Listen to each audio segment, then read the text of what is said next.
Hello guys.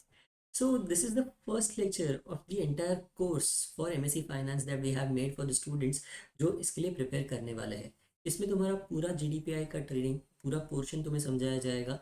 On top of that, you will be assigned one JBIMS alum in this course who is an MSc Finance or MHRD alum only, जो तुम्हारा PI, GD preparation, profile review and तुम्हारा पूरा SOP review करेगा। And obviously you will have practice PIs and GDs also, training by me and the alum whoever is assigned to you. So all of this is included in these three courses. इसका पूरा syllabus तुम्हें video में आगे दिख जाएगा.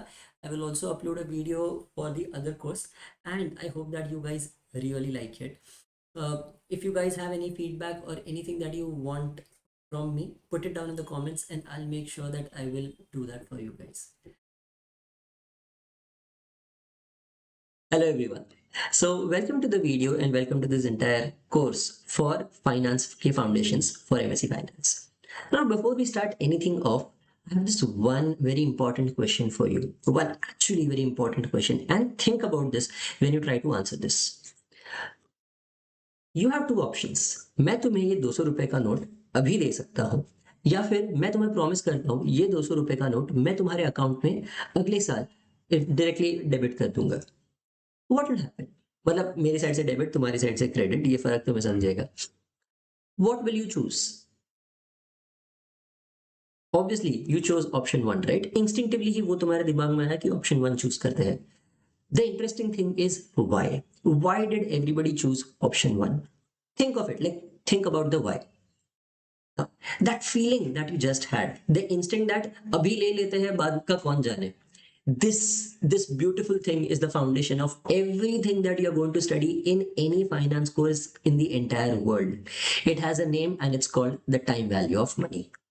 And I promise you, by the end of this video itself, you will be able to explain it perfectly like a finance professional in under 30 seconds. But first, let's zoom out. Let's talk about what finance actually is.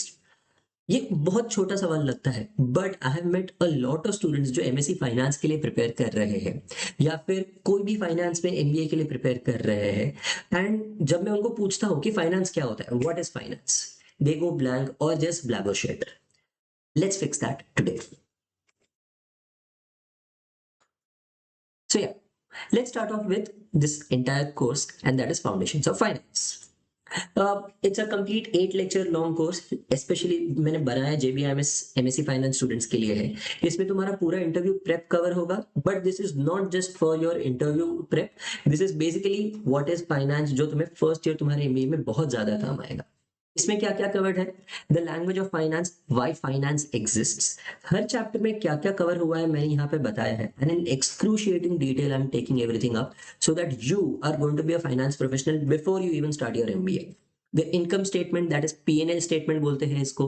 Balance sheet, क्या company own करती है, क्या company ओ करती है. मैंने after this lecture में बताया है दैट कौन सी चीजें ये लेक्चर के बाद तुम प्रॉपरली आंसर दे पाओगे. Then there is finance cash flow statement, cash कहाँ आता है, कैश कहाँ जाता है.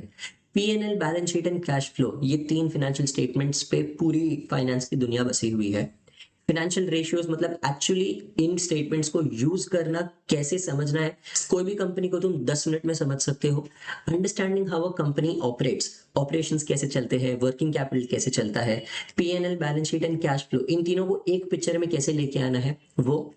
बाद में वैल्यूएशन के फंडामेंटल्स, कैसे वैल्यूएशन काम करता है, कोई भी कंपनी की वैल्यू कैसे निकालते हो, शेयर प्राइस कैसे होता है, ये सब कुछ.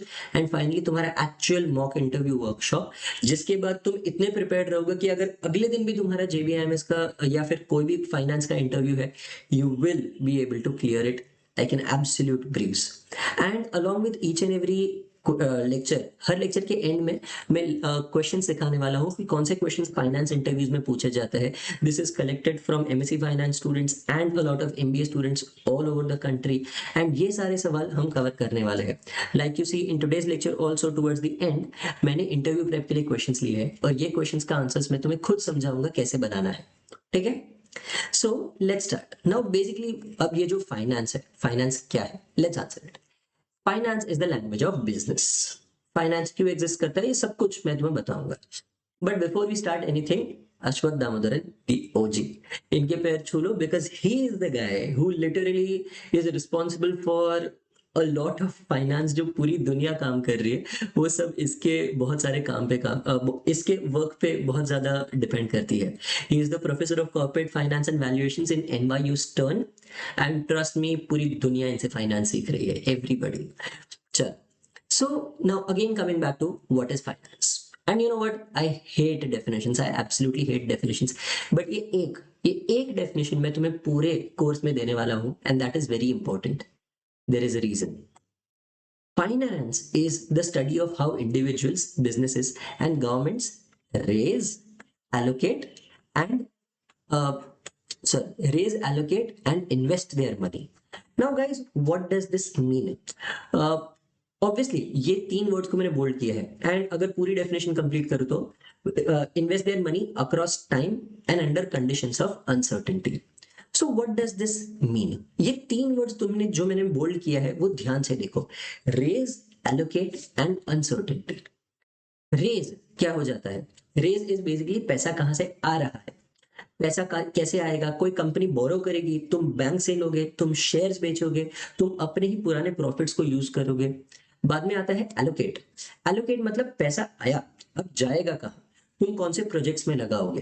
क्या तुम नई फैक्ट्री बनाओगे या फिर किसी और की फैक्ट्री खरीद लोगे या फिर तुम एक फैक्ट्री रेंट पे लोगे?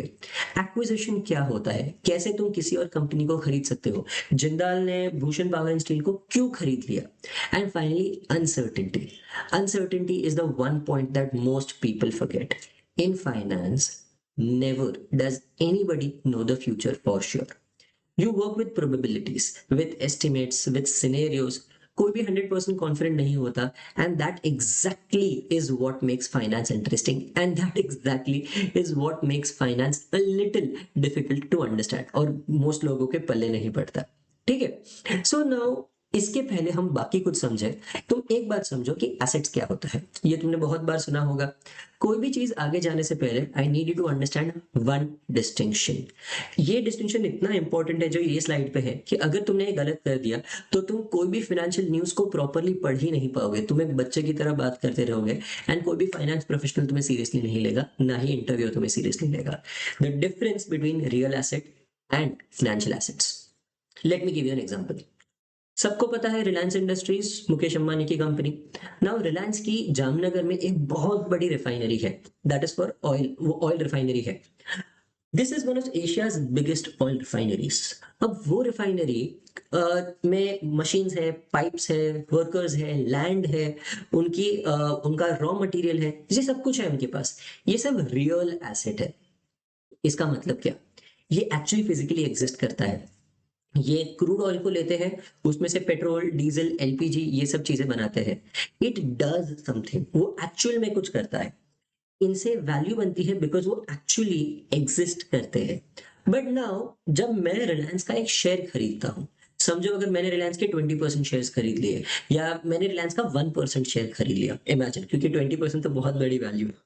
नाउ मैं ज़ेरोधा या ग्रो पे खरीदता हूँ, मैं एक्चुअली क्या बाई कर रहा हूँ?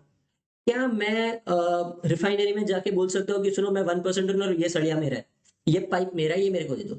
नहीं, मैं कुछ नहीं कर सकता वैसा। Basically you can't do that. I am not owning the actual company, I am having a claim on the profit. इसको बोलते हैं फाइनेंशियल एसेट्स। दैट मीन्स वो शेयर सर्टिफिकेट का मतलब ये है कि ये रिफाइनरी का जो भी प्रॉफिट बनेगा उसमें से 1% मेरा बन जाएगा। ओके, इसे बोलते हैं एक financial asset. Simple way to remember it is real assets actual में कुछ करते हैं, फाइनेंशियल एसेट्स बस तुम्हें एक हक देते हैं प्रॉफिट पे, और कुछ नहीं। अब सोचो ये इतना इंपॉर्टेंट क्यों है, ये डिस्टिंक्शन क्यों इंपॉर्टेंट है कि मैंने इतना ज्यादा फोकस डाला इस पे। Let me give an example. एक कंपनी थी, 2018 में बहुत बड़ा प्रॉब्लम आया था, आईएलएफएस। आईएलएफएस के क्राइसिस में क्या हुआ था? एक बहुत बड़ी इंफ्रास्ट्रक्चर कंपनी जिन्होंने आज भी इंडिया के रोड्स, ब्रिजेस, पावर प्लांट्स बहुत सारे बनाए हैं, बहुत सारे इंडिया में जो बहुत सारे हाईवेज बने हुए हैं वो आईएलएफएस ने बनाए हैं। एक्चुअल फिजिकल इंफ्रास्ट्रक्चर उनका वर्थ थाउजेंड्स ऑफ करोड़ था। They were real assets and they were genuinely extremely valuable. But company ने क्या किया, कंपनी ने बहुत ज्यादा पैसा बोरो किया, बाहर से बोरो किया, इंडिया से बोरो किया, बॉन्ड्स दिए, कमर्शियल पेपर दिया, बहुत सारे फाइनेंशियल इंस्ट्रूमेंट्स में उन्होंने पैसा बोरो किया। इसकी वजह से क्या हुआ, कंपनी बाहर से तो बहुत अच्छा काम कर रही थी, बट उनका financial structure fell completely apart. Even though roads थे, ब्रिजेस थे, पावर प्लांट्स थे, nuclear power plants, thermal power plants, जो भी उन्होंने काम किया था सब कुछ था, रियल एसेट्स थे, बट कंपनी के फाइनेंशियल एसेट्स कंप्लीटली डिस्ट्रॉय हो चुके थे।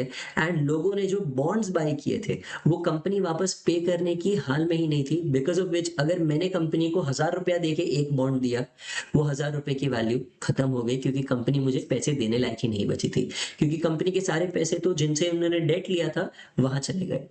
दिस इज नॉट रेयर, ये 2008 में भी हुआ था यूएस हाउसिंग बबल में, वहां पे सेम चीज हुई थी। एंड इंडिया सेम, लाइक लोगों ने बहुत ज्यादा इन्वेस्ट किया, देन बाद में वैल्यू जीरो हो चुकी थी, क्योंकि रियल एसेट्स थे, घर थे, पर घर की वैल्यू कुछ नहीं बची थी, क्योंकि financially the value became very very less. It happens in India every few years, ये कंपनी या वो कंपनी उसके साथ होता ही रहता है। The moment you confuse the business is good with the stock is safe, that is when a real asset versus financial asset का error हो ही जाता है। ठीक है, नाउ एनी क्वेश्चन सो फार? आई अगर कुछ है तो तुम लोग वापस एक बार बस पॉज करके 2 मिनट सोच लो, and then will move on to the next part. अब ये सारे डिसीजंस कैसे कंपनी लेती है या क्या लेती है कंपनी? कंपनी बेसिकली सिर्फ 3 ही डिसीजंस लेती है पूरी दुनिया में, हर कंपनी सिर्फ 3 डिसीजंस लेती है, and that is investment decision, financing decision, and the dividend decision. Extremely important to understand all 3 of these. ये क्या होते हैं? Now investment decision, ये देखो सबसे पहली बात, अशोक दामोदरन की वीडियोस इस पे बहुत अच्छी है। मैं ट्राई करूंगा दैट इनकी लिंक्स मैं ये वीडियो के सब, ये वाली वीडियो मैं यूट्यूब पे डालने वाला हूँ, तो ये वीडियो के डिस्क्रिप्शन में डाल दूंगा। Every single number that you see in finance, every single ratio, every model, every metric traces to one of these 3 decisions only. ये 3 डिसीजंस, बस 3 ही रिमेंबर रखो, लाइक बहुत अच्छे से ध्यान रखो, and that is investment, financing, and finally आ जाता है तुम्हारा क्या बोलते हैं इसको, dividend decision. I am sorry, dividend decision का एक दूसरा नाम सोच रहा था मैं, and that is expense, like तुम कैसे एक्सपेंड करते हो, अपने प्रॉफिट का क्या करते हो, that is why I got a little stuck there. Now investment decision basically क्या होता है, this is also called as capital budgeting. Capital budgeting का मतलब क्या है कि हमें कैपिटल कैसे यूज करना चाहिए, हमें कौन से प्रोजेक्ट को फंड करना चाहिए, अपना पैसा कहाँ जाएगा। समझो अगर रिलायंस एक नई रिफाइनरी बनाती है, या फिर वो पैसे को या तो रिफाइनरी में डाले ऑयल बिजनेस में, या फिर वो जियो में डाल दे डेटा सेंटर्स बनाए। टाटा मोटर्स को 10,000 करोड़ करोड़ इन्वेस्ट करने चाहिए इलेक्ट्रिक व्हीकल्स में, या फिर उन्हें इंप्रूव करना चाहिए, अभी जो उनके डीजल व्हीकल्स है उनको ज्यादा इंप्रूव करना चाहिए, उनको और एफिशिएंट बना के उनका मार्केटिंग करना चाहिए। जोमेटो को ब्लिंकिट खरीद लेना चाहिए उनके क्विक कॉमर्स बिजनेस के लिए, या फिर उनको सिर्फ अपनी फूड डिलीवरी पे ध्यान देके अपनी लेन में रहना चाहिए। ये सारे होते हैं investment decision. Basically please understand that ये बहुत जरूरी है कि तुम पैसा कहाँ इन्वेस्ट करते हो, क्योंकि अगर गलत कॉल ले लिया तो एक साथ तुम 100, 200 या 300 करोड़ का लॉस नहीं करोगे, तुम एक साथ सीधा हजारों करोड़ का लॉस कर दोगे, बिकॉज तुम्हारे साथ तुम मार्केट में जिसने भी इन्वेस्ट किया है उन सबको डुबा बैठोगे। So then how do you decide? There is one golden rule.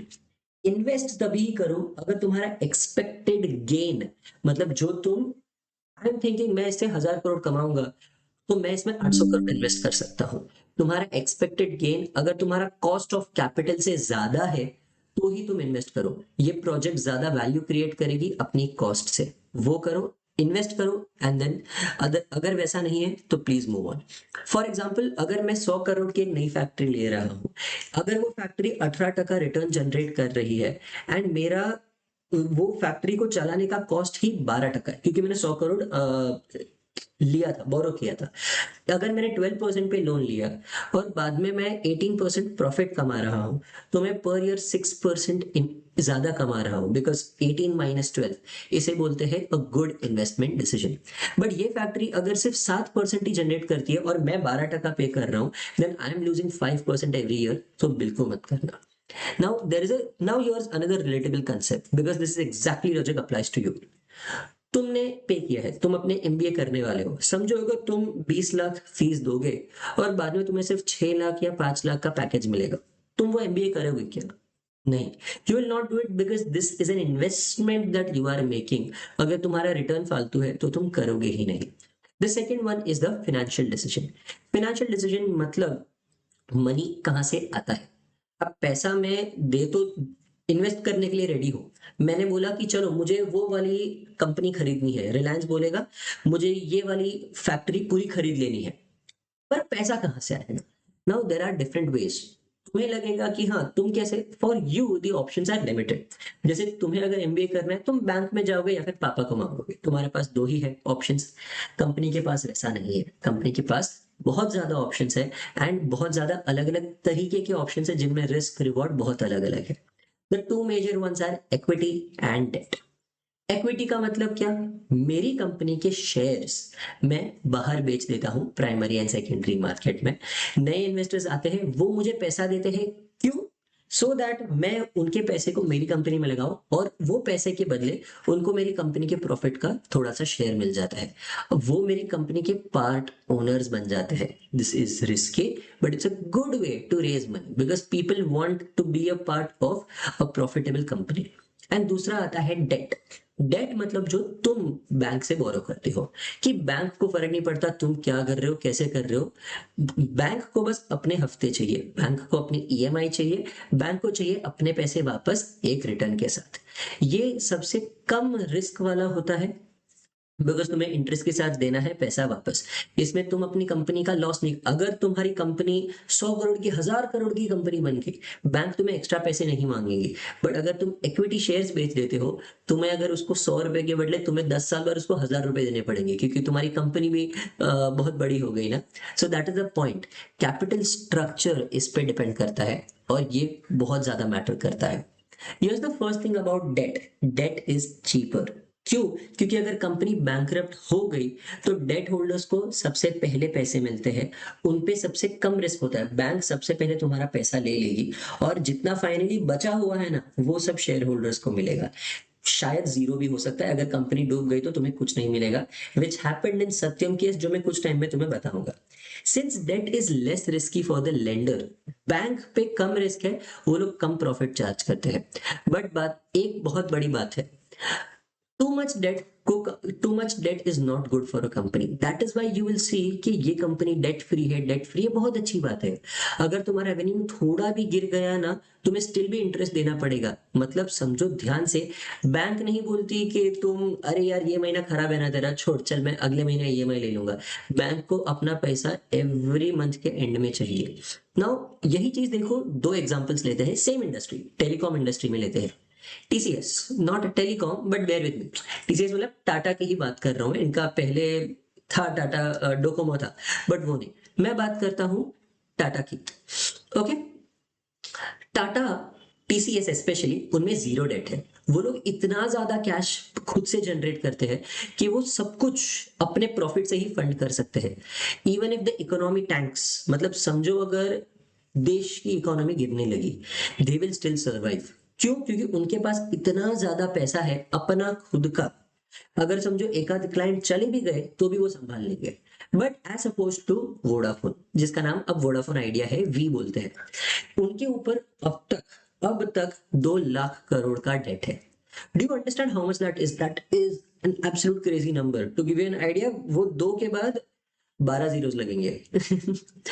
Even in good months, just paying the interest on that debt, अगर उन्होंने 10 टका या 12 टका पे भी उठाया, जस्ट समझो ध्यान से कि 2 लाख करोड़ का डेट, मतलब उनका पर ईयर 20,000 करोड़ सिर्फ पैसा चला जाता है, सिर्फ वो ट्रेडमिल पे रन करने के लिए, साइकिल चलाने के लिए। उनका एक भी खराब क्वार्टर गया तो लोग बोलेंगे अरे ये कंपनी सरवाइव कैसे करेगी, ये कंपनी टेंशन में आ जाएगी। देखो टीसीएस का जब भी शेयर, जब भी क्वार्टरली प्रॉफिट कम आता है ना या फिर क्वार्टरली लॉस होता है, शेयर मुश्किल से 2-3 टका गिरता है।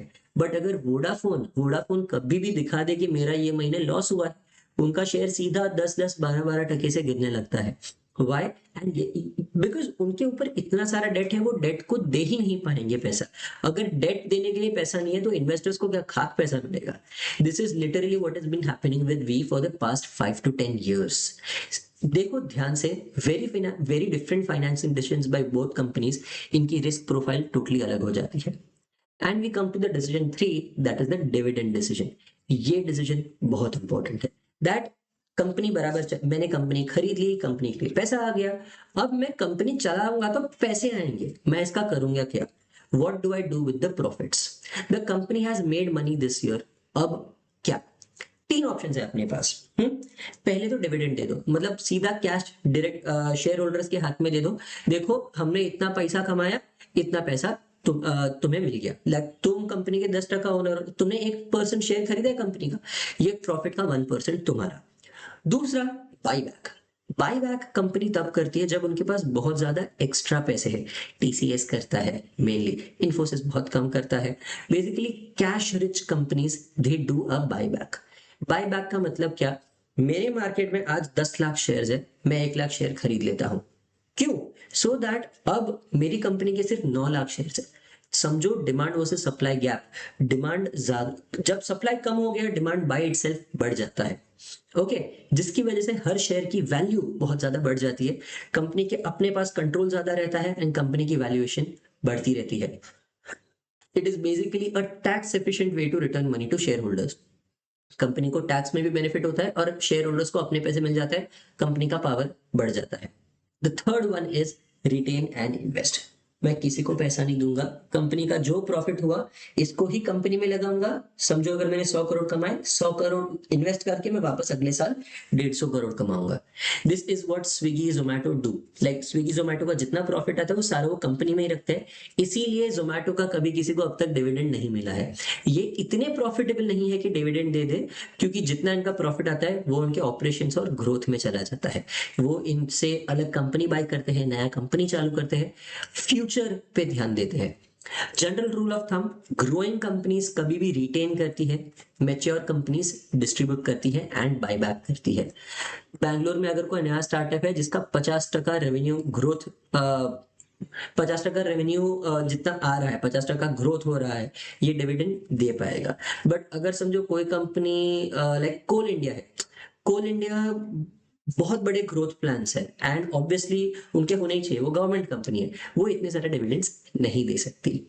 Now one question for you, ये बहुत सोच के बताओ। Okay, that can you think of any Indian company जिनको बहुत ज्यादा पैसा होल्ड करने के लिए लोगों ने गालियां दी है, या फिर उन्होंने शेयर होल्डर्स भड़क गए कि अरे इनके पास इतना प्रॉफिट है फिर भी वो हमें दे ही नहीं रहे? The answer is any family owned conglomerates. Sometimes cash gets accumulated in the parent company and doesn't flow back to the public shareholders. This is exactly an agency problem. Agency problem का मतलब क्या? मतलब for example Reliance, Reliance dividends नहीं दे रही तो हम क्या करेंगे? अरे यार मुकेश अंबानी सब पैसा खा रहा है, मैंने इतना पैसा दिया है उनको, फिर भी मुझे कुछ सामने पैसा ही नहीं मिल रहा है। तो शेयर की वैल्यू बढ़ रही है, मेरे अकाउंट में पैसा आया क्या? नहीं। तो तुम क्या करोगे? मुकेश अंबानी तो चोर है, या फिर गौतम अदानी तो चोर है, मुझे डिविडेंड ही नहीं दे रहा है, खुद प्रॉफिट सारा कमा लिया। And this is exactly the problems that stakeholders and agency problem में आती है। Okay, investment decision, financing and dividend, ये तो मैंने तुम्हें तीनों एक्सप्लेन कर दिया। Now we come to stakeholders and the agency problem. इसका मतलब क्या? अब तीन पीपल होते हैं, कोई भी कंपनी में सिर्फ तीन ही लोग मैटर करते हैं। शेयर होल्डर्स होता है, डेट होल्डर्स होता है एंड होता है agency, and that is management. इसका मतलब क्या? शेयर होल्डर्स मतलब हम, जिसने कंपनी को पैसा दिया है, जो कंपनी के ओनर्स हैं। एक्चुअली कंपनी इनकी है, अंडरस्टैंड वेरी केयरफुली, कंपनी इनकी है। अगर मैं रिलायंस का 1% शेयर होल्डर हूं, कंपनी मेरी है। आई यू अंडरस्टैंडिंग? नाउ ये बेसिकली क्या होता है? They have the last claims. मतलब क्या? इनका फायदा भी बहुत है, इनका नुकसान भी बहुत है। अगर कंपनी ज्यादा आगे बढ़ती है तो इनकी शेयर वैल्यू बढ़ती है, पर जब कंपनी प्रॉब्लम में आती है तब सबसे ज्यादा प्रॉब्लम भी इनको ही होती है, बिकॉज इनका ही पैसा डूबता है। Basically everyone else get paid first, banks, employees जो सैलरीज होती है, सप्लायर्स, गवर्नमेंट टैक्सेस, जो बचता है वो इनके हाथ में आता है। Because they take the most risk, they also want the highest return. इनको अपनी पावर से कंपनी चलानी है, कंपनी को इनके प्रॉफिट के लिए काम करना चाहिए, shareholder net worth, shareholder value बढ़ानी है। They want the stock prices to go up, they want dividends and they want the company to grow. Think of it in this manner. If अगर तुमने इन्फोसिस के shares 1200 रुपए में 3 साल पहले खरीदे एंड आज 1600 है, वो तुम्हारा गेन हुआ ना। मतलब तुम्हें अब देखो 33% गेन है ना, इतना ज्यादा रिटर्न शायद गवर्नमेंट को भी नहीं मिला है। बट द पॉइंट, मतलब गवर्नमेंट को इतना टैक्सेस में भी नहीं मिला है, बट तुम्हारा हुआ। क्यों? इट्स बिकॉज गवर्नमेंट को रिस्क कम है ना, बैंक्स को रिस्क कम है। कंपनी ग्रो करे या ना करे, बैंक को अपना ईएमआई मिल जाएगा, गवर्नमेंट को अपना टैक्स मिल जाएगा। तुम सबसे एंड में रहते हो, प्रॉफिट भी तुम्हारा ज्यादा, लॉस भी तुम्हारा ज्यादा। It's a very simple thing. Now अगर मैं वही रिलायंस का बोलूं, रिलायंस का जैसे मैंने यहाँ दिखाया है, 1200 रुपए का शेयर तुमने अगर लिया होता और आज वो 2800 का है, तो शेयर होल्डर्स को प्रॉफिट भी ज्यादा मिलता है ना, उनकी वैल्यू ज्यादा बढ़ती है। Now we come to debt holders. Debt holders कौन होते हैं? ये बेसिकली जो कंपनी को पैसा देते हैं कंपनी चलाने के लिए।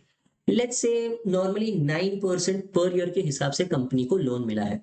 Now this is the thing, अगर एक रिलायंस जैसी कंपनी बहुत अच्छा साल, बहुत अच्छा, कंपनी का प्रॉफिट सीधा 50% से ग्रो हो गया, क्या बैंक को ज्यादा इंटरेस्ट मिलेगा? नहीं मिलेगा। बैंक को सेम जितना इंटरेस्ट था उतना ही मिलेगा 9% के हिसाब से। बट फायदा क्या है? दैट कंपनी अगर लॉस भी कर दे तो भी डेट होल्डर्स को अपना 9% गारंटी मिल जाएगा। डेट होल्डर्स इनहेरेंटली कंजर्वेटिव होते हैं। कंजर्वेटिव मतलब मुझे रिस्क नहीं लेना। इनको नहीं चाहिए दैट कंपनी बड़ा रिस्क ले। दे वांट वही प्रिडिक्टेबल बोरिंग, मुझे मेरा 9% मिल जाए, मुझे वही चाहिए। हम 9% लेते रहेंगे, बस बाकी पे करे या ना करे मुझे फर्क नहीं पड़ता है, बाकियों का क्या होगा। इसका एग्जाम्पल है, एचडीएफसी बैंक ने 5,000 करोड़ एक बिल्डर को दिए 12% इंटरेस्ट पे। The bank still got exactly 12% debt, उनको और कुछ नहीं मिला। Now this is an example, Lodha builders या कोई भी अगर तुम बात कर रहे हो बड़े बड़े बिल्डर्स की। एंड फाइनली आता है management. Management is hired to act in shareholders interest. Management मतलब कौन? CEO, CFO, senior executive, board of directors, ये सब कुछ मैनेजमेंट का पार्ट आता है।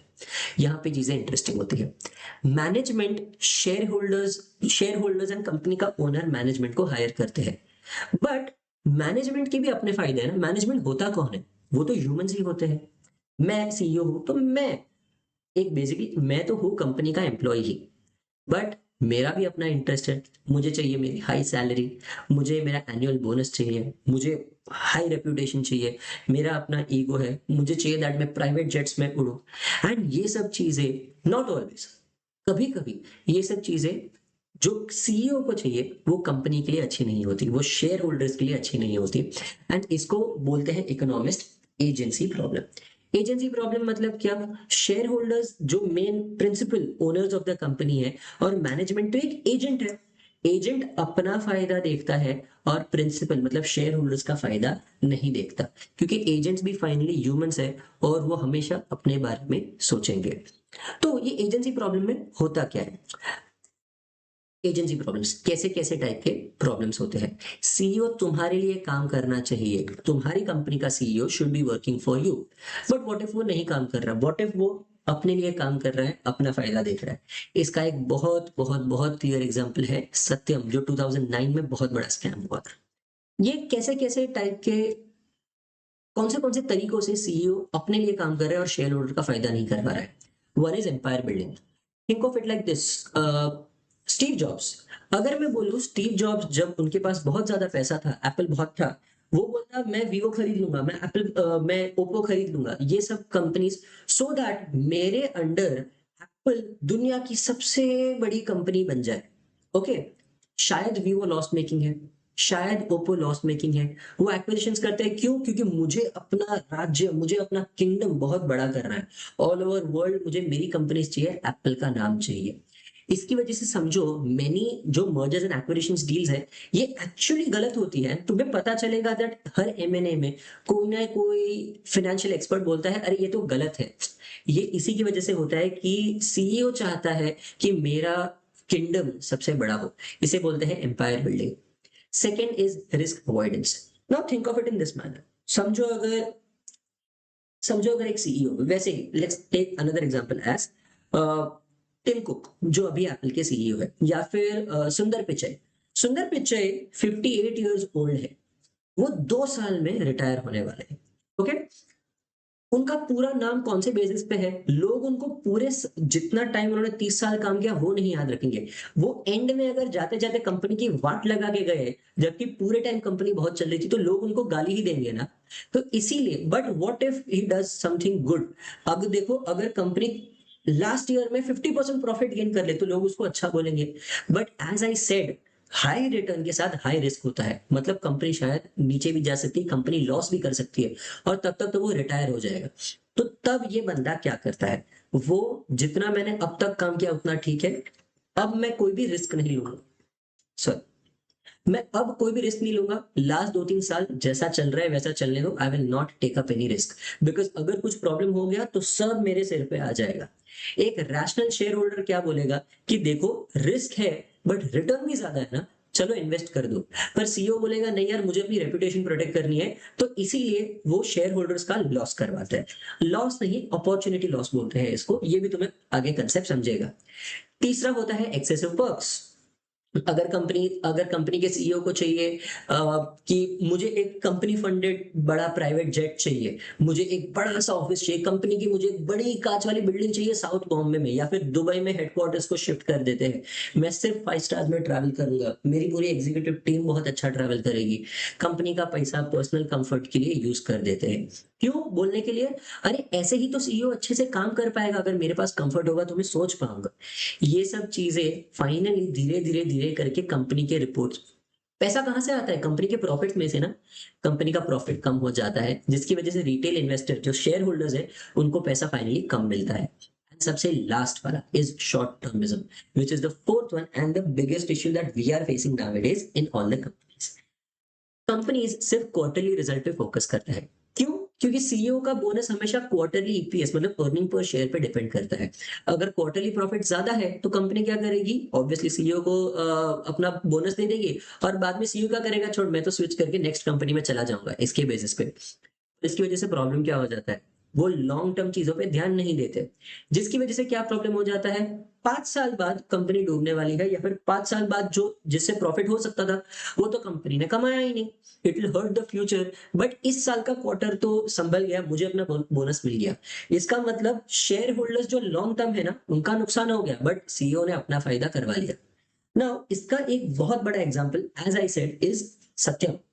2009 में सत्यम के CEO that is Ramalingam Raju, he was the CEO and the founder. वो अंडरस्टैंड, वो खुद ओनर थे, बट उन्होंने कंपनी का इतना ज्यादा शेयर बेच दिया था कि अगर कंपनी डूबे तो भी उनको फर्क नहीं पड़ रहा था, क्योंकि उन्होंने बहुत ज्यादा शेयर बेच दिया था। ये बहुत सालों से कंपनी के अकाउंट्स, बाद में कैश बैलेंसेस इन्फ्लेट कर रहे थे, फेक रेवेन्यू दिखा रहे थे, फंड्स अपने पर्सनल रियल एस्टेट डील्स में डाल रहे थे, उन्होंने बहुत पैसा बनाया अपने रियल एस्टेट में।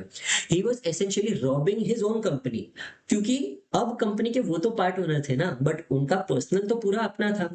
ये कब सब खुला, जब ये सब खुला तब, ये सब खुला जब फाइनली तो उनका कन्फेशन भी आ गया, काफी ज्यादा प्रॉब्लम भी हुई, एंड जब फाइनेंशियल एक्सपर्ट्स इसमें डूबने लगे तब पता चला कि अरे यार ये तो बहुत बड़ा स्कैम है। पर जब ये सब बाहर आया, one single day, in one single day the share of Satyam fell by 78%. I don't know if you understand that, 78% मतलब 1 करोड़ की मर्सिडीज से बंदा सीधा 28 लाख की टोयोटा की गाड़ी पे आ गया। It is that much of a difference, Mercedes से टोयोटा, मर्सिडीज से मारुति पे आ गया बंदा, इतना ज्यादा फर्क पड़ गया। Thousands of employees lost their job, institutional investors, foreign, domestic, सबके pension funds, in fact even pension funds भी उनके करोड़ों लॉस हो गए। पेंशन फंड्स किसके होते हैं, जो गवर्नमेंट में काम करते हैं, कंपनीज काम करती है, उनके पेंशन होते हैं। इन सब, ये इंडिया का one of the biggest corporate frauds है, पर सिर्फ इकलौता फ्रॉड नहीं है। Why was this happening? Because board weak था, कोई रामलिंगम राजू को क्वेश्चन ही नहीं कर रहा था, ऑडिटर्स को भी उसने पैसा खिलाया था, एंड ये यही होता है जब एजेंसी प्रॉब्लम होती है तब।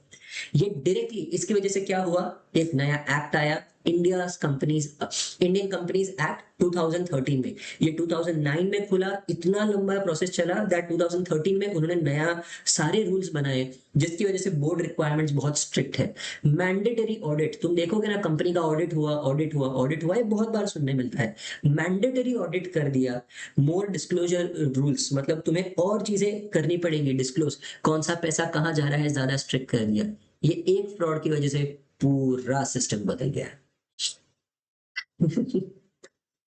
So how do companies prevent this agency problem? ये 4 तरीके हैं मेनली जिसमें कंपनीज एजेंसी प्रॉब्लम कर सकती है स्टॉप। एक तो पहले समझो कि एजेंसी प्रॉब्लम क्यों होता है। Just minute. एक तो समझो एजेंसी प्रॉब्लम क्यों होता है, क्योंकि सीईओ को सिर्फ अपनी सैलरी और अपने बोनस से फर्क पड़ता है। कंपनी गई भाड़ में, बेसिकली उनके दिमाग में मैं तो सैलरी हूँ, मैं तो एम्प्लॉय हूँ, मुझे अपना फायदा करना है। इसको अपोज कैसे करेंगे? उसको कंपनी का पार्ट ओनर बना दो। जब शेयर होल्डर्स को फर्क पड़ता है क्योंकि कंपनी का शेयर डूबेगा 5 साल बाद, तो मैं इसको ईसॉप्स दूंगा। ईसॉप्स मतलब एम्प्लॉय स्टॉक ऑप्शन प्लान। मैं बोलूंगा सुन, तेरा सैलरी मैं कम रखूंगा पर तुझे कंपनी का हर साल आधा आधा आधा टका तुझे शेयर्स मिलते रहेंगे, या फिर हर साल कंपनी के 10 लाख रुपए के शेयर्स तुम्हें मिलते रहेंगे, 1 करोड़ के शेयर्स मिलते रहेंगे। अब इसमें फायदा क्या है? दैट वो सीईओ नेक्स्ट टाइम जब सोचेगा कि मैं कुछ भी झोल करूं, उसे पता चलेगा अरे यार मेरी सैलरी तो 20 लाख है, पर मेरे शेयर्स जो मुझे मिलते हैं वो 1 करोड़ के शेयर्स है। मेरा 20 लाख बचाने के चक्कर में मैं 1 करोड़ का लॉस कर दूंगा अगर मेरा वहां पे शेयर डूब गया तो मैं ये बचा लेता हूँ। वो 2 बार सोचेगा कोई भी स्कैम करने से पहले। Second way, independent board of directors. मैं कंपनी के एम्प्लॉयज को बोर्ड ऑफ डायरेक्टर नहीं बनाता, मैं बाहर से लोगों को लाता हूँ स्पेशली मैनेजमेंट संभालने के लिए। इनका भी सेम तरीका होता है, कंपनी आगे बढ़ी तो तुम्हें पैसा मिलेगा, कंपनी डूबी तो तुम्हारा भी टाइम वेस्ट हो जाएगा। ये जब होते हैं, ये कंपनी के एम्प्लॉयज जो डायरेक्टर्स है उनको बोलते हैं अरे तुम ऐसा क्यों कर रहे हो, ये क्वेश्चन उठाते हैं। थर्ड है एक्टिविस्ट इन्वेस्टर्स। एक्टिविस्ट इन्वेस्टर्स का मतलब क्या? समझो फॉर एग्जांपल आर के दवानी, या फिर राकेश झुंझुनवाला।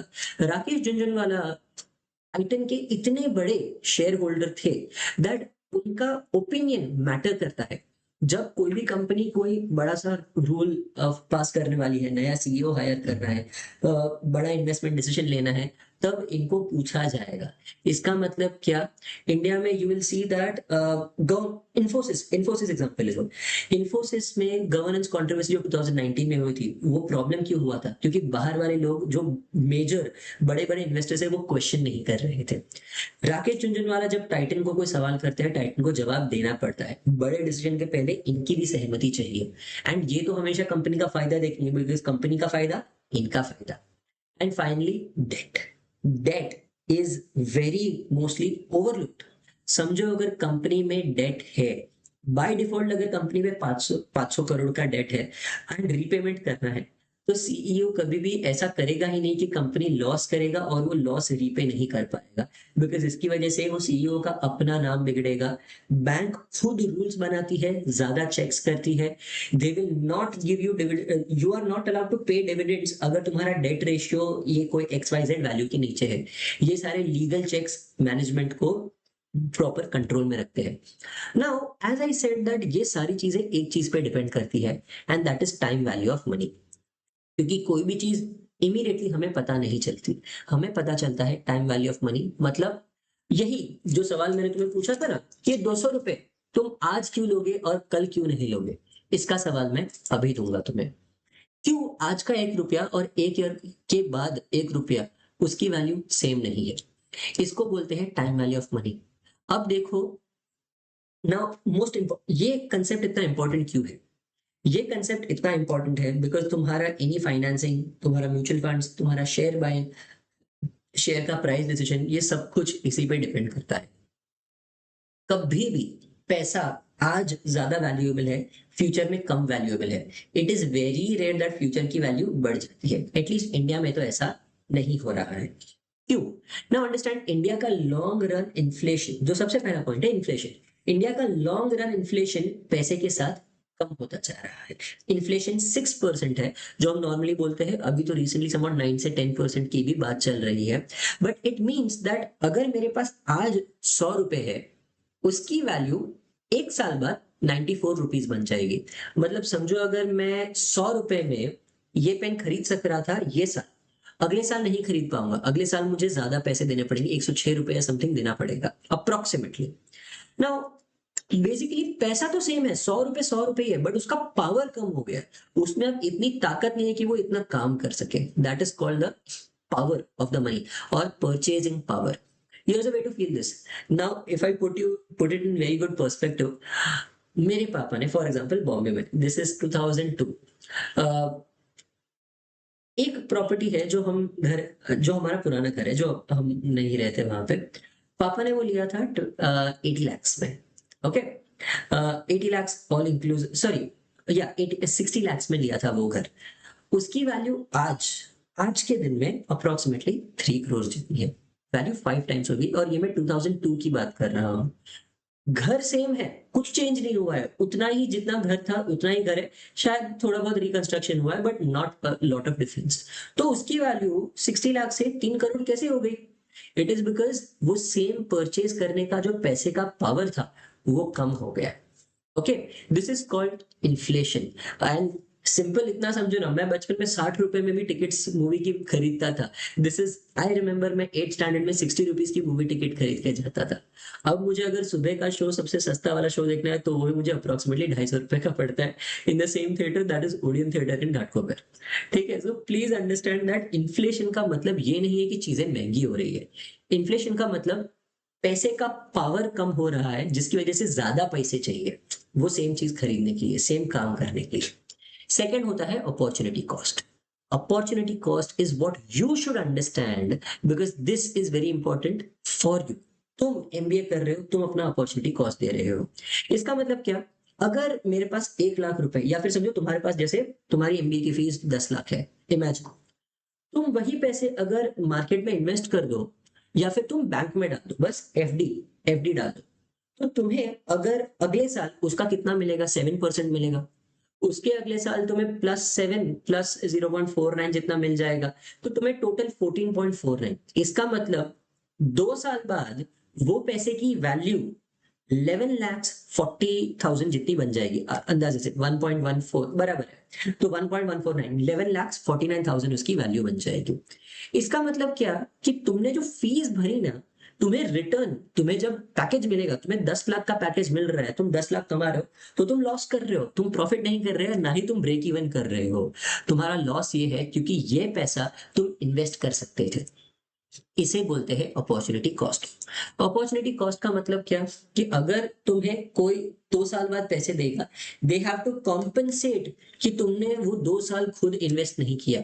इसे, इसीलिए जब तुम बैंक को, you basically have the money right now, तुम बैंक से लोन लेते हो, तो बैंक तुम्हें एक इंटरेस्ट चार्ज करता है। क्यों? क्योंकि वो बैंक तुम्हें 2 साल बाद के बदले, 5 साल बाद के बदले अभी पैसे दे रही है। इसीलिए वो वेट किए बिना जो तुम्हें पैसे मिल रहे हैं, इसका तुम्हें इंटरेस्ट चार्ज होता है। ये वही कंसेप्ट है कि जब आपके पेरेंट्स कहते हैं ना, अगर पैसा है तो एफडी में डाल दिया होता, पैसा है तो एफडी में डाल दिया होता। ये वो अपॉर्चुनिटी कॉस्ट की बात कर रहे हैं और कुछ नहीं। And third, the biggest factor, and that is risk. Risk का मतलब क्या? ये याद है मैंने तुम्हें ये 200 रुपए दिखाया था, तुम्हारे दिमाग में क्या आया था कि कल का क्या पता हो ना हो? ये है रिस्क, ये है अनसर्टेनिटी। रिस्क का मतलब क्या? व्हाट इफ ये 200 रुपए कल आए ही ना? व्हाट इफ तुमने कंपनी में डाला और कंपनी डूब गई? व्हाट इफ वो आदमी, मैं गायब हो गया? व्हाट इफ मैं भाग गया, कंपनी बैंकरप्ट हो गई, कंपनी डूब गई, तो तुम क्या करोगे? फ्यूचर अनसर्टेन है। गारंटी 100 रुपए की जो आज मिल रही है ना, वो हमेशा 1 साल बाद के 105 रुपए से ज्यादा है। क्यों? क्योंकि आगे क्या पता हो ना हो। इसका रियल एग्जांपल ले लो। यस बैंक, तुम्हें पता है राणा कपूर का बहुत ज्यादा प्रॉब्लम हुआ था। A very high ranking official eight yes bank, Rana Kapoor will say at that, बहुत बड़ा प्रॉब्लम हुआ था। वो क्यों हुआ था? बहुत सारे ओल्ड लोगों ने, बूढ़े लोगों ने यस बैंक पे ट्रस्ट करके उनके 81 बॉन्ड्स बाय किए थे। एंड ये क्या था, मार्च 2020 में जब कंपनी बहुत ज्यादा डूबी, उनको लगा कि अरे 8 से 9% रिटर्न मिल जाएगा, एफडी से अच्छा रिटर्न है, इन्फ्लेशन से ज्यादा है, बढ़िया, मैं इन्वेस्ट कर देता हूँ। इन्होंने थाउजेंड्स ऑफ करोड़ मिलके इसमें इन्वेस्ट किए थे, पेंशन फंड्स, पब्लिक ने पैसे डाले, मोस्टली बूढ़े लोगों ने पैसे डाले थे इसमें। ठीक है, क्योंकि उनको लगा सेफ इन्वेस्टमेंट है, क्यों ही ना करें। पर 2020 में इतना बड़ा प्रॉब्लम आया, आरबीआई के रेस्क्यू प्लान में, मतलब यस बैंक को बचाने के चक्कर में, ये सारे बॉन्ड्स की वैल्यू उन्होंने जीरो कर दी। इसका मतलब क्या? ओवरनाइट हजारों करोड़ खत्म, जीरो, उनकी कोई वैल्यू नहीं बची, उनका कोई वजूद ही नहीं बचा। ये जो प्रॉमिस दिया था ना कि फ्यूचर में तुम्हें इतना पैसा मिलेगा, वो सारे प्रोमिस खत्म। एंड जिसकी वजह से लोगों के सारे पैसे डूब गए। ये जो हायर रिस्क है ना, इसकी वजह से हम एक हायर एक्सपेक्ट करते हैं रिटर्न। इट्स बिकॉज के अगर रिस्क ज्यादा है तो रिटर्न मुझे पता है दैट 100 का मुझे 200 मिलेगा। हेरा फेरी मूवी देखी है तो तुमने लाख का वो करोड़ का 2 करोड़ करके देगी। रिस्क कितना बड़ा था दैट बिपाशा बासु भाग गए फिर Hera Pheri movie. So that is the thing, risk अगर रिटर्न ज्यादा चाहिए तो रिस्क बहुत ज्यादा होगा, अगर रिटर्न कम चाहिए तो डालो गवर्नमेंट सिक्योरिटी में या फिर सेविंग अकाउंट में ही रखो कि जब पैसे हैं मेरे पास ही है, बट उसका रिटर्न तुम्हें बहुत कम मिलता है। Now how do you actually understand all of this, मुझे पता कैसे चलता है कि वैल्यू क्या है। And this is called the future value and present value. अगर अगले साल पैसा मिलेगा तो उसकी प्रेजेंट वैल्यू क्या है, एंड अगर आज मैं पैसे इन्वेस्ट करूं उसकी फ्यूचर वैल्यू क्या होगी, मैं क्यों पैसा इन्वेस्ट करूं, ये समझने के लिए फ्यूचर वैल्यू समझना जरूरी है। ये दोनों फॉर्मूलाज बहुत सिंपल है, यही चीज हम बहुत सालों से कैलकुलेट कर रहे हैं, एंड आजकल तो ये सब के लिए कैलकुलेटर्स भी मिल जाते हैं। फ्यूचर वैल्यू पहले समझते हैं। अगर मैं पैसा आज इन्वेस्ट कर रहा हूं, अगर मैंने 1,000 रुपए आज इन्वेस्ट किए एंड 12% पे, दैट इज मैं नॉर्मल अपने इंडेक्स फंड में डाल देता हूँ, निफ्टी के इंडेक्स फंड में डाल देता हूँ, अप्रोक्सीमेटली 12% रिटर्न। वो 1,000 रुपए 10 साल के बाद बाय डिफॉल्ट 3106 बन जाएगा। इसमें देखो ध्यान से, now this is the biggest wonder of the world, और the eighth wonder of the world, that is compounding. अगर 12% मुझे एक साल मिल रहा है तो मैं सोचूंगा मुझे 120 पर ईयर मिल रहा है, 10 साल में मेरे को कितना मिल जाएगा, 1,200 रुपये मिल जाएगा। तो मेरा वैल्यू तो 2,200 रुपये होना चाहिए, बट मुझे मिला 3106। This is the compounding. Compounding is literally a crazy thing. Understand that तुम जितना ज्यादा टाइम के लिए पैसा बस बिठाए रखते हो, इन्वेस्टेड रखते हो, पैसे की वैल्यू इतनी ग्रो करती रहती है। एंड इसके लिए एक नॉर्मल कैलकुलेशन का तरीका है रूल ऑफ 72। ये इंटरव्यू में बोल देना, इंटरव्यूअर ऐसा एकदम पागल पागल हो जाएगा, रूल ऑफ 72 में फॉलो कर दो। रूल ऑफ 72 का मतलब क्या, 72 डिवाइडेड बाय 12%, ओके, जितना भी है। So basically the point of this is that 72 divided by number of years. अगर मुझे मेरा पैसा डबल करना है तो मुझे कितना रिटर्न चाहिए, मुझे कितना परसेंटेज होना चाहिए। तो 72, अगर मैं बोलूं दैट मुझे 2 साल में मेरा पैसा डबल करना है, तो मुझे 72/2 दैट इज 36% का रिटर्न पर ईयर चाहिए। ये ऑलमोस्ट इम्पॉसिबल है, किसी को नहीं मिलता है। बाद में अगर मैं बोलूं 72, अगर मैं इसका ऑपोजिट कर दूं, यहाँ पे परसेंटेज है तो मैं बोलूं मैं 12% पे अगर मैं पैसा इन्वेस्ट कर रहा हूं तो मुझे 6 ईयर्स में मेरा वैल्यू डबल हो जाएगा, my money will double itself in 6 years. ठीक है, सिमिलरली 6% पे 12 साल लग जाएंगे। This is how the rule of 72 works, this is how you invest money. Investment का बहुत इंपॉर्टेंट पार्ट ये रूल ऑफ 72 है। जिसने भी निकाला I don't know, but thanks to you, बहुत ज्यादा लोग इसका फायदा उठा रहे हैं। And the next is the present value. Present value का मतलब क्या, प्रेजेंट वैल्यू मतलब अगर फ्यूचर में कोई कुछ प्रॉमिस कर रहा है उसकी आज वैल्यू क्या है। बेसिकली अगर मैं बोलूं दैट मुझे 1 साल बाद 1,000 रुपए मिलेंगे, तो या फिर 3 साल बाद 1,000 रुपए मिलेंगे, तो फिर इसका मतलब क्या, 3 साल में मेरा वैल्यू डिवाइड बाय 1.12 हो जाएगा, बिकॉज 1 + r होता है। तो 1.12 100,000 divided by 1.405 giving me the present value 712। मैं बोलूंगा भाई तू मुझे 3 साल बाद 1,000 रुपए मत दे, आज मुझे 720 रुपए दे दे, मेरा काम हो जाएगा, I will still be in a profit. इसे बोलते हैं डिस्काउंटिंग। डिस्काउंटेड कैश फ्लो जो डीसीएफ बोलते हैं, stock valuation, bond price, EMI, ये सब कुछ इसी पे डिपेंडेंट है। Present value calculation is finance. This is literally what finance means. Now compounding की जो मैं बात कर रहा हूँ, कंपाउंडिंग का एक एग्जांपल समझो, और this is compounding is a very very important thing, and for you to understand how important this is, Warren Buffett ने 11 साल पे इन्वेस्ट करना चालू किया। 50 साल की उम्र पे उसकी नेटवर्थ 3.8 बिलियन थी। 90 में उनकी नेटवर्थ थी 84 बिलियन। अब समझो 95% ऑफ दिस 84 बिलियन, 5% होता है 4 लाख।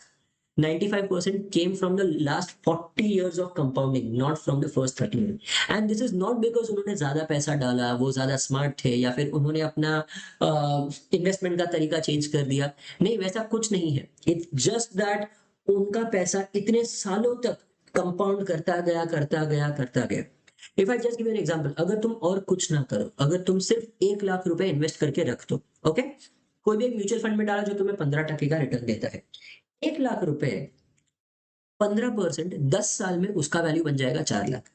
20 साल में 8 लाख नहीं, डबल उससे ज्यादा हो जाएगा, 16 लाख बन जाएगा। 30 साल में उसका ट्रिपल नहीं, 66 लाख बन जाएगा। तो ये इंटू फोर से ज्यादा, और ये इंटू फोर से भी ज्यादा हो गया, क्योंकि 40 साल में 2.67 करोड़ बन गई उसकी वैल्यू। तुमने पैसा कितना इन्वेस्ट किया? 1 लाख। बस 1 लाख रुपया तुम्हारा 2.67 करोड़ बन जाता है। इससे बोलते हैं, इसीलिए बोलते हैं compounding is literally the seventh wonder. Think of it like this. तुम आज जाओ, अभी जाओ, इनफैक्ट पॉज करो वीडियो और जाओ और देखो, ग्रो पे जाओ, एसआईपी कैलकुलेटर। अगर तुम 5,000 पर मंथ इन्वेस्ट कर रहे हो अपनी सैलरी में से, 12% रिटर्न पे तुमने म्यूचुअल फंड में डाला है, एसटीपी फॉर्मेट में, एंड तुम 30 साल के लिए पैसे रख रहे हो, तुम्हारा टोटल इन्वेस्टमेंट कितना बन जाएगा? 5,000 इंटू 12, 60,000। एक साल का 60,000, 30 साल का 18 लैक्स। बट देखो तुम्हारा रिटर्न कितना बन गया, तुम्हारा टोटल वैल्यू फाइनली 1.54 करोड़ बन गया। That is absolutely absurd, absolutely absurd. तुम्हें ये पैसा देखो और इसका रिटर्न देखो, उसके 10 टाइम्स से ज्यादा तुम्हें वैल्यू मिलती है। तुमने जितना कमाया उसका 10% खाली इन्वेस्ट किया था, और कुछ नहीं। एंड अगर वैसा ना करे, अगर मैं बोलूंगा तुम अभी अभी ही पूरा 18 लाख इन्वेस्ट कर दो, अगर तुम एमबीए ना करो और 18 लाख इन्वेस्ट कर दो, और वो 12% पे बस तुम्हारा म्यूचुअल फंड चढ़ता रहेगा, चढ़ता रहेगा, चढ़ता रहेगा। एट ए 12% रिटर्न उसकी वैल्यू 30 साल में 5.39 करोड़ बन जाएगी, जो शायद ही कुछ लोग एक्चुअली इतना पैसा जमा कर सकते हैं। अगर ये तुम अपने बिजनेस में भी लगा सकते हो तो अकॉर्डिंगली तुम अपना इन्वेस्टमेंट हैंडल कर सकते हो। This is the value of investment. ये खुद तुम ट्राई करके देखो कि तुम कितना एसआईपी कर सकते हो, and you will understand the value. Now so what is risk and what is return? ये रिटर्न की ही हम बात कर रहे हैं ना, तो इसमें रिस्क होगा, तो रिस्क समझना जरूरी है। ये सबसे बड़ा कंसेप्ट है जो हम आज सीखने वाले हैं, रिस्क रिटर्न स्पेक्ट्रम। अब देखो ध्यान से, कोई भी ऐसी चीज नहीं होती कि high return low risk investment. अगर कोई तुम्हें कर रहा है, भागो, it's called a Ponzi scheme. Ponzi scheme is named after a person जिसने बहुत बड़ा फ्रॉड किया था, एंड जिसकी वजह से बहुत सारे लोगों के पैसे डूब गए थे, जिस उसके नाम से ही वो स्कीम का नाम रख दिया, and that is called a Ponzi scheme. Okay, now इसका मतलब क्या, जब भी हाई रिटर्न मिलता है तो जीरो रिस्क होता ही नहीं है ना, कभी भी रिस्क होगा ही, बिकॉज वो ऐसे ही रिस्की चीजों में डालेंगे जहां पे रिटर्न मिल सकता है, बट रिस्की चीजों में पैसे पूरे डूब भी सकते हैं। इसका एग्जाम्पल मैंने यहाँ पे तुम्हें दिया है। ये सेविंग्स अकाउंट तुम्हें 3 से 4% देता है, कोटक बैंक अब 6% देता है, which is still less than our inflation. But तुम्हारा पैसा तुम्हारी नजर के सामने जब चाहो तब निकाल सको, रिस्क नहीं तो रिटर्न भी कम है तुम्हारा। बट सबसे ज्यादा रिटर्न कहाँ मिलता है? जब मैं एक स्टार्टअप में पैसा डालता हूँ, मैं इन्वेस्ट करता हूँ। ये कौन करता है? Shark tank. शार्क टैंक में करते हैं ना वो लोग, शार्क टैंक में वो लोग वही करते हैं, स्टार्टअप्स में पैसा डालते हैं, पी फंड में पैसा डालते हैं, VCP, seed funding, angel investing. ये लोग बहुत बड़ा रिस्क लेते हैं, पर इनका return expectation is like 45%, 50%, 100%, 400% over 10 years। ऐसा इनका एक्सपेक्टेशन होता है। समझो ध्यान से, तुम जितना ज्यादा रिटर्न एक्सपेक्ट करोगे, रिटर्न जितना बढ़ेगा, सेफ्टी उतनी ही कम हो जाएगी। Okay, this is a very simple concept, जो लाइफ में समझ लो, जो तुम्हें बहुत बहुत बहुत ज्यादा काम आएगा। नाउ अब जाते हैं इंटरव्यू पे। Now that you have understood all of this, अब जाते हैं थोड़े क्वेश्चंस। एंड एक मिनट, ये मैं एक चीज बताना भूल गया, सिस्टमिक रिस्क एंड अनसिस्टमिक रिस्क, ये दो टाइप के रिस्क होते हैं। ठीक है, सिस्टमैटिक रिस्क। सिस्टमैटिक रिस्क का मतलब क्या? पूरा सिस्टम खराब है, मतलब देश, पूरा इकोनॉमी डाउन जाने वाला है। जैसे इंडिया, इंडिया में रिसेशन आ गया, या पेट्रोल का प्राइस इतना ज्यादा बढ़ जाएगा, अगर क्रूड ऑयल का प्राइस बढ़ जाएगा जैसे अभी हो रहा है, right now I am recording this video, Iran war की वजह से क्रूड प्राइस ऑयल इतना ज्यादा बढ़ गया, जिसकी वजह से पूरा देश के प्राइसेस बढ़ने वाले हैं। This is a systematic risk. इसको, इससे तुम कभी भी नहीं भाग सकते, इसमें तुम कुछ भी नहीं कर सकते। जहां पैसा डालोगे वहां पैसा डूबने वाला है, पूरा मार्केट डाउन होता है। As opposed to unsystematic risk. Unsystematic risk क्या? अगर कल सुबह मुकेश अंबानी पागल हो जाए, कल सुबह अदानी बोले that I am just going to buy multiple cars, या फिर what happened with Anil Ambani. Anil Ambani क्या किया, वो खुद के इतने पैसे यूज करने लगे, वो प्रॉपरली बिजनेस नहीं कर रहे थे। तो ऑब्वियसली अगर मैंने अपना सारा पैसा अनिल अंबानी के रिलायंस में लगा दिया होता, मैं बहुत रिस्क हूँ, मेरा पैसा डूबने वाला है। अगर मैंने सारा पैसा मुकेश अंबानी की रिलायंस में डाल दिया और मुकेश अंबानी अब बोल रहा है कि मुझे अब धंधा नहीं करना है, छोड़ो, लॉस हुआ तो लॉस हुआ, मुझे फर्क नहीं पड़ता है, मैंने अपने पैसे बना लिए, तो मेरा लॉस होने लगेगा ना। सो दैट मीन्स ये रिस्क सिर्फ एक कंपनी को इफेक्ट करता है। अगर सीईओ फ्रॉड में पकड़ा गया, सीईओ पागल हो गया, प्रोडक्ट को रिकॉल करना पड़ा जैसे सैमसंग को करना पड़ा था, फैक्ट्री को आग लग गई, तो क्या करेंगे? सब प्रॉब्लम वो एक ही कंपनी को है, बट रिलायंस की वजह से टाटा नहीं डूबेगा। ठीक है। सिमिलरली टाटा में अगर प्रॉब्लम आया तो फिर इन्फोसिस नहीं डूबेगा। ये अनसिस्टमैटिक रिस्क होता है जो सिर्फ एक पर्टिकुलर कंपनी को अफेक्ट करता है। इसका एग्जांपल एचडीएफसी बैंक 2022 में एक बहुत मेजर मेजर प्रॉब्लम आया था। इसकी वजह से क्या हुआ, उनके सारे सर्वर्स और वो सब प्रॉब्लम आ गए थे, नेट बैंकिंग उनका पूरा डाउन हो गया था। एक दिन में उनका शेयर 4% डाउन हो गया। बट समझो इसकी वजह से निफ्टी को कुछ फर्क नहीं पड़ा। एचडीएफसी बैंक निफ्टी का बहुत बड़ा पार्ट है, but Nifty did not change. क्यों? क्योंकि निफ्टी में और भी शेयर्स हैं। अगर मैंने 30 शेयर्स में इन्वेस्ट किया था और अगर एक शेयर मेरा 4% से गिर गया, तो समझो अगर मैंने 100 करोड़ इन्वेस्ट किया है जिसमें से 3 करोड़ एचडीएफसी में गया, तो वो दिन का मेरा लॉस 4% के हिसाब से भी सिर्फ 12 लाख रुपया था। ज्यादा कुछ फर्क नहीं पड़ा मेरे को। बट अगर मैंने मेरे 100 करोड़ रुपए सीधा एचडीएफसी में ही इन्वेस्ट किए होते तो मेरा एक दिन में 4 करोड़ का लॉस हो जाता। समझो 12 लाख वर्सेस 4 करोड़, इसे बोलते हैं डाइवर्सिफिकेशन। अनसिस्टमैटिक रिस्क को तुम जितना डाइवर्सिफाई करोगे अपना पोर्टफोलियो, उतना वो रिस्क कम होते जाता है। तो इसीलिए if you look at me, when I invest, मैंने स्टार्टअप्स और ये सब में भी इन्वेस्ट किया है, मैंने रिस्की फंड्स में भी डाले हैं। I have put it in small caps also, but I have also bought government bonds. मेरे ऑब्वियसली बहुत कम पैसे सेविंग्स में है, बट मैंने गवर्नमेंट बॉन्ड्स भी बहुत सारे बाय किए हुए हैं, जिसकी वजह से I can definitely say that मेरा पोर्टफोलियो डाइवर्सिफाइड है। अगर कल सुबह मेरा एक पैसा डूब भी गया तो दूसरी जगह पे मेरा पैसा संभल जाएगा, मैं पागल नहीं हो जाऊंगा और या फिर मैं टेंशन में नहीं आ जाऊंगा। इसे बोलते हैं proper diversification. Now we go to prepare for the interview. Interview में ये लेक्चर की बेसिस पे, now please be very very clear that every lecture is going to end with such real question जो इंटरव्यू में आते हैं। Non hypothetical questions है, हवा में से नहीं उठा, ये एक्चुअली क्वेश्चंस पूछे गए हैं पीई फर्म्स में, बी स्कूल्स में, एमएससी फाइनेंस स्टूडेंट्स को जस्ट जैसे तुम प्रिपेयर कर रहे हो, हम उनमें से 3 क्वेश्चंस आज प्रिपेयर करेंगे। First one, walk me through the 3 financial statements. तीनों फाइनेंशियल स्टेटमेंट्स क्या होते हैं? ये क्वेश्चन बहुत कॉमन आता है, every single one, almost every single interview में ये क्वेश्चन पूछा ही जाता है। एंड तुम्हारा आंसर इसके लिए सीधा ऐसा फट से तुम्हारा आंसर ये आना चाहिए। There are 3 financial statements. The income statement, which is also called as the P&L. It shows how profitable a company is. Revenue minus expenses equals profit. Simple explanation. The second is balance sheet. Balance sheet shows what the company is at any particular point of time, what the company owns and what the company owes to others. That means assets are the things that company owns, जो company का अपना है, and how the company has borrowed money or what does the company owe to others. If the company has, for example, understand, okay, I'll just finish the answer. And fine, the third one is cash flow statement. This explains the actual movement of cash. How much cash came in, how much cash went out. This is not imagination, this is not on paper, this is not expected revenue, this is pure hard cash transaction, operations में से, investment में से, and final जो तुमने finance किया था दूसरे किसी को, उसमें से तुम्हारे कितने पैसे आए या कितने तुम्हारे पैसे गए। How are they linked? Net profit from the income statement flows into the balance sheet as retained earnings. And the change in cash balance on the balance sheet, this is the bottom line of the cash flow statement. All three are connected to each other. You change one number at any place, it changes across all the 3 statements. समझे? So now हम obviously this should be your answer. हम अगले 3 lectures में ये balance sheet, PNL, balance sheet and cash flow, इस order में मैं तीनों तुम्हें समझाने वाला हूँ, and that too with real case study में उठाने वाला हूँ, and that is going to be Infosys का 2024 का एक्चुअल जो फाइनेंशियल एनालिसिस करने वाला हूँ मैं। Now let's go to question 2। Why is 1 rupee today worth more than 1 rupee a year from now? अब ये 1 rupee, 200 rupees, 1000 rupees, 1 crore कुछ भी हो सकता है।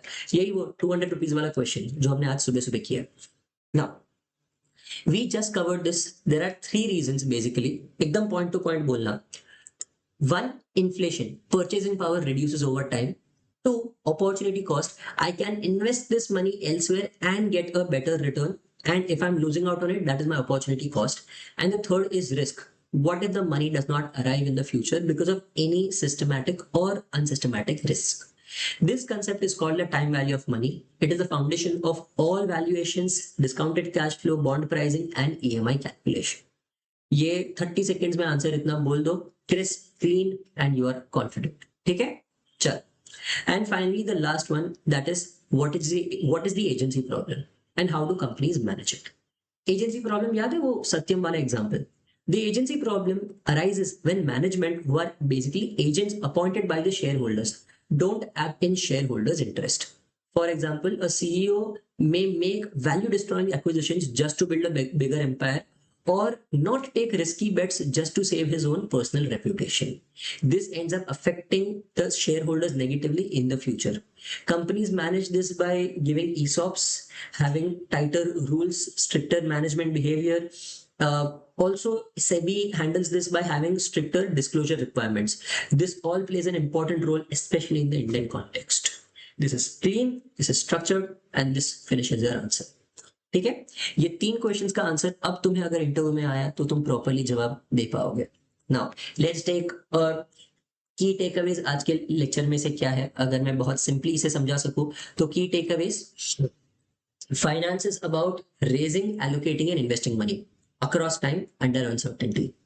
2, real assets do things, financial assets claim things. कभी भी कंफ्यूज मत करना, this is a very important distinction. Always remember ILFS. 3, या फिर वो रिलायंस का एग्जांपल याद रखो.